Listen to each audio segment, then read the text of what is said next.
Welcome back to Read 516, Week 2. This is part 2 of our lecture. So let's spend a few minutes and let's think about what we read about formal assessments. So Chapter 4 of your Lipson and Wixon text dealt with formal assessment. So what do you already know about formal assessments, right? Can you think of any examples of formal assessment? The CST is a formal assessment that we are all familiar with. CELT tests that many of us give our students if we have English language learners are an example of formal assessments. But what is formal assessment, right? So from your text, typically they're published tests that provide standardized methods of administration, scoring, interpretation, and are often at the heart of procedures used in traditional diagnosis of reading and writing problems. So we briefly talked about this last week, and formal assessment is probably something that most of us are familiar with. But I wanted to talk a little bit about the concerns that we often have with formal assessments and the data that we get from those formal assessments. So the first of those being what we call test abuse, right? And that's that knowing that instructional decisions should never be made strictly from formal assessments. I know a common and popular activity when we come back to school at the beginning of the year is sometimes to get the whole staff together and to look at the test results. Luckily, that shouldn't really have happened for most of you this year because we didn't take the CST last year, or most of us did not take the CST last year. But looking at the results and right away flagging students that we know need extra help or we're going to need to focus on, which that in itself is totally fine.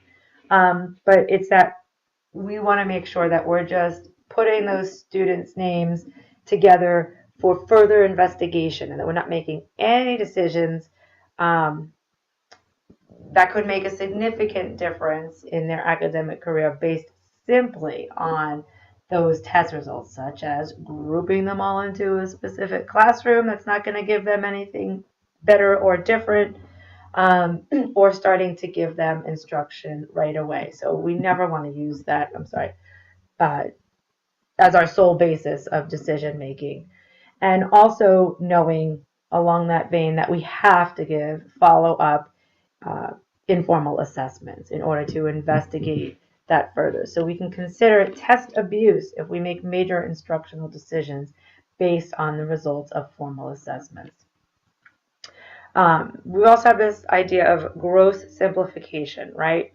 And so being aware that some formal assessments may treat reading and the reading process as aggregates of isolated skills versus a more holistic and complex process. So knowing that even some of the assessments that we have you look at or have you use, uh, many of them take a very skill-based approach to reading, but we understand that again when we're talking about the decision-making process that we use based on data, that we're looking at reading not as just this aggregate of this subset of test results and skills, but that we look at the whole process of reading, and that we're using those little subtests to dig deeper.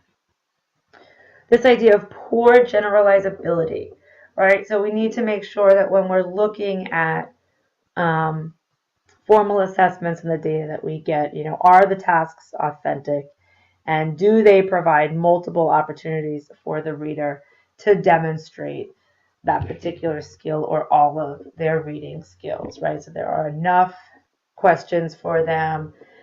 There's enough variety in the task if we're going to use that to make instructional decisions. And the last is test fairness. And so knowing that tests are always culture bound, right? It's very difficult to deny the presence of bias in test content.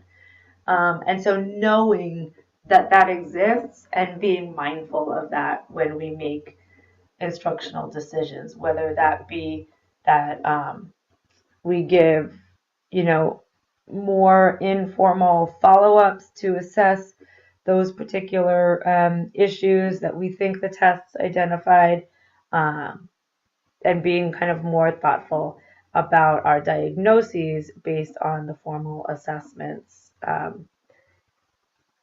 and knowing that we can't really make a diagnosis, right, based on that formal assessment, and that we have to go back and dig deeper. So more characteristics of formal assessments, like we talked about last week, they're norm referenced, right? So there's a measurement of an individual standing within that group and how they compare to their peers. We talked a little bit about percentiles and percentile scores. They can be criterion referenced, so also known as standards-based testing or standards-based assessments, and those give you a measure of how well that person has learned the specific body of knowledge that that test purports to cover. Excuse me. And many formal tests are standardized, meaning that all students perform the same tasks under the same conditions, right? So your text talked a little bit about validity. We just mentioned it briefly last week. But in terms of validity, what you need to know about it for the purpose of assessments and for this class is that it's a measure of the appropriateness, usefulness, and meaningfulness of inferences made from the assessment results, right? Validity affects how good the data you get from that assessment is and how useful it is. There's this, not all or nothing basis. So there's a degree to which the assessment process leads to a correct inference. There are different types of validity. So you read about content validity, and this is the actual content on the test. So the test questions, the formatting, the wording, the content sampling. So, is it actually have that measure of content validity as opposed to criterion validity, right? So with criterion validity, that the results that you get from the test are comparable to other tests that purport to measure the same content, and that it can help you predict performance on future measures. Then there's construct validity, and that's, is there a measure of reasonable certainty, kind of that the test measures exactly what it intends to measure. Okay, and then the last is consequential validity. And that has to do with the indirect consequences of using the assessment, right? So, for example, like teaching to the test. So it's good for you to be familiar with these terms. We are not going to do anything in terms of determining the validity of tests. When I teach 511, and I've taught it, for our program, and I've taught it before for elementary ed and then the Masters of Curriculum Instruction, I always say you should know what the difference is, but you're not going to go out and do measures of validity and reliability on your teacher-made assessments. It's not going to happen. But you should know if somebody's talking about that. Oops, sorry about that. That new computer again. If somebody's talking about reliability and validity, you should have this kind of working knowledge of what those are. All right, so then let's talk about reliability a little bit, right? So with reliability, we're thinking about the consistency or the stability of test scores. Sometimes they refer to it as precision, right? Or the amount of random error that's apparent in your results. So one of the things that you might want to consider when thinking about reliability were, are there distractions when the students are taking the assessment? And those could be kind of outside distractions, things happening in the room or things happening, in the child's world or life, or sometimes silly things like, what the actual pages of the assessment look like, or the distracting pictures or distracting language in that assessment. Are the students tired? Are they fatigued? Are they not trying? Because kind of the point with reliability is that the same test administered twice should yield the same results, right? So that's what we call the test retest reliability. So if my test is reliable and I give Amanda that assessment, and then I come back and I haven't given her any other instruction on that thing, and I give her that same assessment a couple of days or even a couple of weeks later, and we haven't done anything, the results should be about the same, right?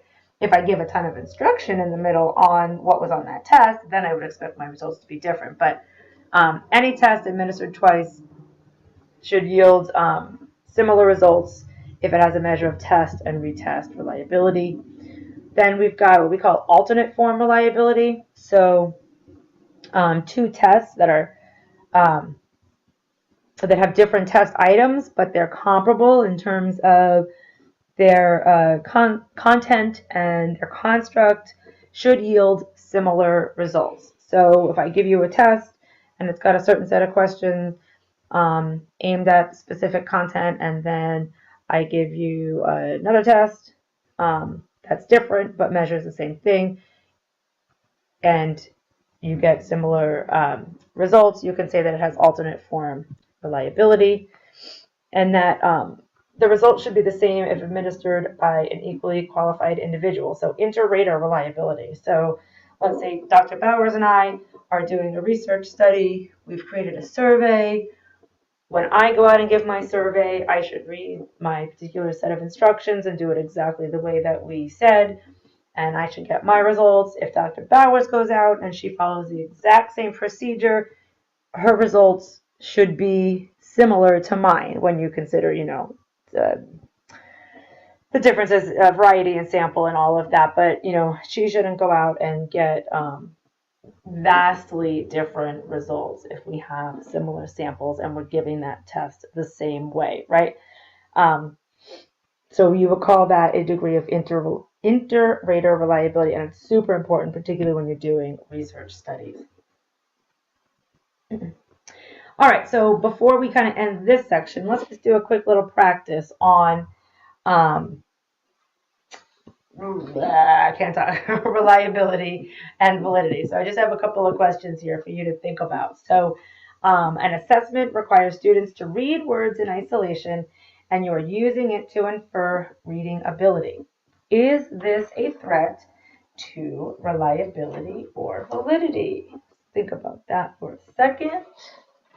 And we would say that that is a threat to validity, right? And specifically criterion or construct validity.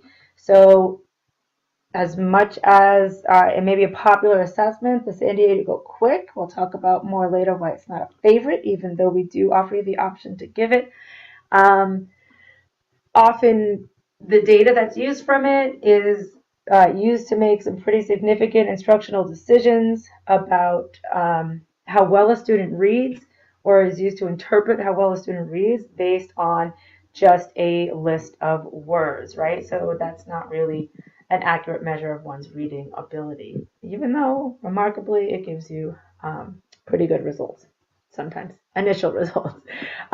During the session, a student's parent is sitting in and giving feedback to the child after each question. Would this be a threat to reliability or validity? So this would be a threat to reliability, right?